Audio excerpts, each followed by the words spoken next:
YouTube, how you doing? Alright, so I thought I'd take a minute and talk to you guys about extract brewing and brewing beer in general, I guess. Kind of started out talking about how I got started into brewing beer.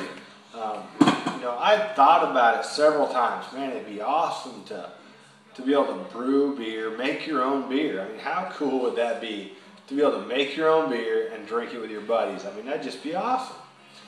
But man, like most people, you think, geez, that's just way too difficult. There's no way I can brew a good beer in my kitchen. Oh, was I wrong. I'll tell you what, some of the best beer I've ever drank has been made right here in this kitchen. I mean, not to toot my own horn, but I've made some excellent beer, I think. So, I just thought I'd kind of talk to you guys about how simple it really is. Especially these extract kits like I do. Gosh, there's not that much to them. They're not that difficult. So, I mean, anybody can do it. You think, oh, well, I don't want to invest all that money into, all the equipment you need for brewing beer. It's not that expensive.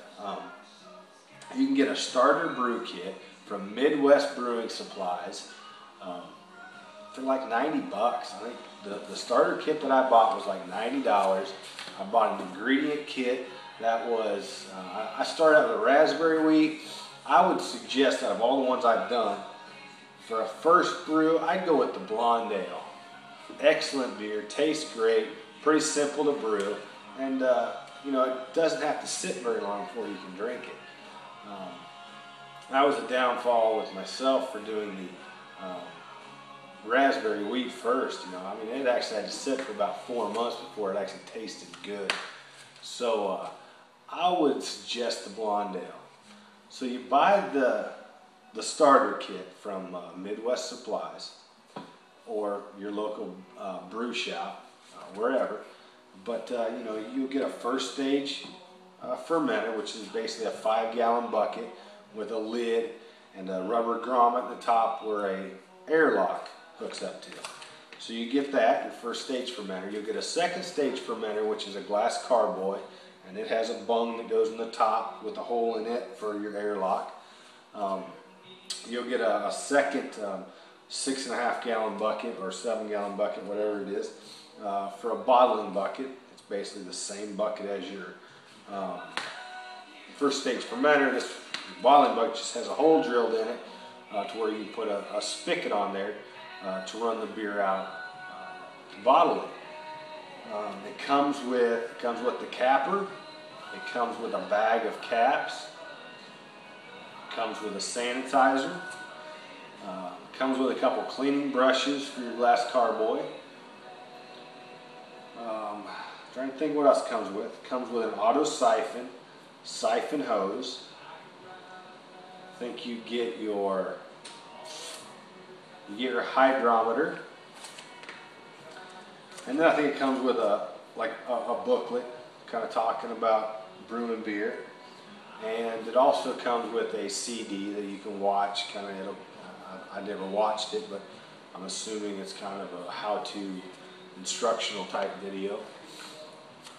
And I think that's everything that comes in that kit. And then you get your airlock too. I don't know if I said that or not. But I think that's pretty much what you get there. A few of the things I did order when I got mine, I went ahead and I got a floating thermometer because you're going to want one of those. So go ahead and spend the money. I think it was like maybe 12 bucks or something like that for the floating thermometer. A wine thief, you're going to want that, to get your hydrometer readings with. Again, might have been 10 or 12 bucks for that. Star Sand, that's a sanitizer that I've kind of upgraded to. I like it. It works real well. You can get a pretty big bottle of it for like 11 bucks. Your brew kettle, that was something that didn't come with a kit. I actually went to Walmart and got this. This is a 22-quart brew pot made by Better Homes and Garden. Has worked out extremely well for me. And this stirring spoon, I think this is the 18-inch stirring spoon. That was something else I had bought separate that didn't actually come with the kit. But all together, I mean, even with the first ingredient kit that I got, I might have had $150, $175 wrapped up into everything that I needed to brew beer at home. And my first brew come out awesome, absolutely awesome. So, and everyone since then has came out really well.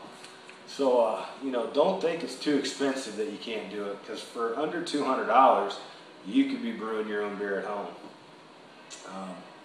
You know, there's not a whole lot to it. I mean, it does take up some time, but it's a fun hobby, and I have a blast doing it. And this batch here, this is oatmeal stout that I've got going right now.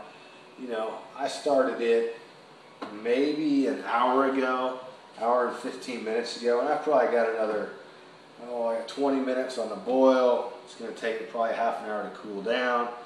You know, I've got maybe another hour into it, so I might have 2.5, 3 hours of my time wrapped up into brewing this 5 gallons of beer. You know, it's going to be an excellent end product, well worth my time. But it's not that difficult. So if you're sitting at home watching this video thinking, I'd like to brew beer, but I don't think I can do it, you can do it. You thinking you can't afford it? You can afford it. I mean, it's a couple $100, you know. It's well worth it. You're going to get an awesome product, better than any beer you can go to the store and buy. I'll guarantee you that. Just follow the steps. You know, each kit, ingredient kit, will come with an instruction sheet. I mean, as long as you follow these instructions, you're going to come up with a good tasting beer. You know, I can contest the raspberry wheat from Midwest Supplies is an excellent brew. Gotta let it sit for about 4 or 5 months before it really gets to that prime taste place. But excellent. The blonde ale doesn't need to sit very long. 2-3 weeks bottle conditioning and you're good to go with that one. And it's an excellent, excellent brew. So both those great brews. But you know, follow your instructions and you're good to go. Sanitation's a big thing. You know, you got to make sure you sanitize everything. Right now I've got a couple buckets full of sanitizing solution over there with all my tools and equipment that I'm going to be using today in the sanitizing solution. So as soon as I'm done with this boil, everything that touches my wort from that point on will be sanitized and has to be sanitized. But you know, if you're sitting at home thinking, gosh, I'd like to try brewing beer, just do it, you know? I mean, you're gonna like it. It is fun. Give it a try. Excuse me. You know, if nothing else, I mean, put the stuff on eBay or Craigslist and sell it if you don't have it, if you don't like it or don't enjoy it. But you know, I think you give it a try, you'll really like it. It's not that difficult. It's very easy. Watch some of my other videos and you'll see exactly how simple it is. You know, I've got lots of videos up on pretty much every ingredient kit that I've got from Midwest. I make a video and I put them up, you know, part 1, part 2, part 3, part 4, whatever. Watch those videos, subscribe to my channel, send me questions, comments. You know, I'll do my best to help you out. You know, if you have a question, if I can address it in a video response, I will. So, you know, subscribe to my channel. I'll do whatever I can to help you out. And just, you know, get off the couch, get away from the computer, go brew you some beer, man. Come on. All right. Until next. Yeah.